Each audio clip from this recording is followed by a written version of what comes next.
US President Barack Obama has ordered a review of National Security Agency intelligence programs, acknowledging that more constraints are needed.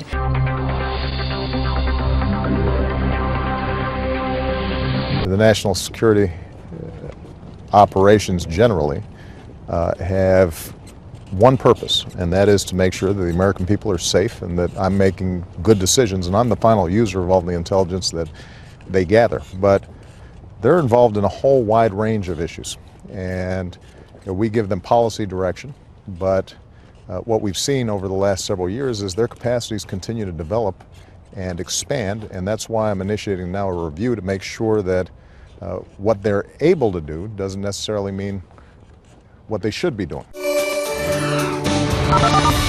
Well, the chairwoman of the US Senate Intelligence Committee is strongly criticizing alleged US spying on allied leaders like Angela Merkel.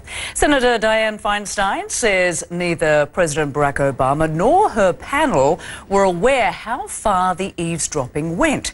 She says the White House told her the sweeping intelligence effort will not continue.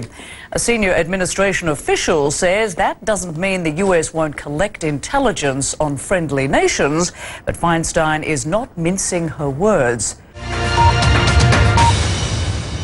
The chair of the Senate Intelligence Committee, Dianne Feinstein, said in a statement, with respect to the National Security Agency's collection of intelligence on leaders of US allies, let me state unequivocally, she said, I am totally opposed.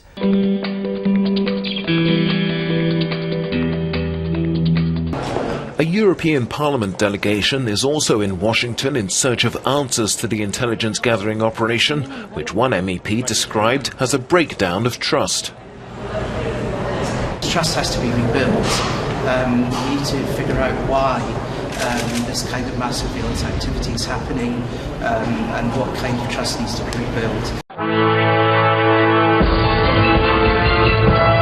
One British MEP, Claude Moraes, has already said he's been speaking to US Congress men and women today and hasn't been completely satisfied by their responses. He said he's received stock answers to his questions about these spying allegations, answers including, well, spying just happens, you just have to get used to it, that's what happens between friends, words to that effect. So he hasn't been satisfied so far. They are in town until Wednesday. The Germans are also sending a delegation of top domestic and foreign intelligence leaders to Washington. They will be looking perhaps for a non-spying pact, something along the lines of what the US already has with Canada, Australia and the UK. The US has always refused that on the grounds that if it allows Germany to have a non-spying pact with Washington, it could open the floodgates for other countries to want the same thing. On the other hand, this has become such a huge issue now that this may be one way to stem the tide for Washington.